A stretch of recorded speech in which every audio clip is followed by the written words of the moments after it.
And the British High Commission is also assisting with relief supplies in Jamaica. Yannick Williams reports. Well-needed relief supplies. This time it's courtesy of the UK government.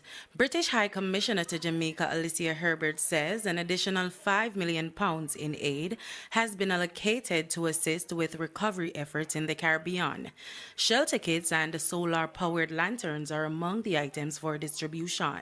What we're seeing here, the first shipment of shelter kits, providing cover, providing shelter for those who've lost their homes, for example, as well as we have been deploying experts working alongside the Jamaican government in order to ensure we've got a coordinated and effective response. In addition to Jamaica, countries like Haiti and Cuba were also hard hit by Melissa. We're going to be working through a range of other organizations, such as the World Food Programme, such as the Red Cross as well, in order to strengthen the response and to work with Jamaica and the Jamaican government to ensure that this country begins to recover from what has been quite a catastrophic impact of Hurricane Melissa.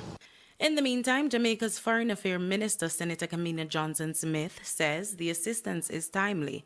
Donations from partners help us to supplement the fiscal resilience and the economic provisions that have been made for disaster response to ensure that the best possible result can be obtained as we rebuild. So this is a supplement to the work that we have been doing to strengthen our economy. It is a partnership that shows that we are all in the climate fight together. We are all seeking to ensure that we're more resilient. As we like to say, me and my CARICOM colleagues, we can't pick up our islands and go anywhere else. We're here. It's the second most vulnerable region in the world. Yannick Williams, TVJ News.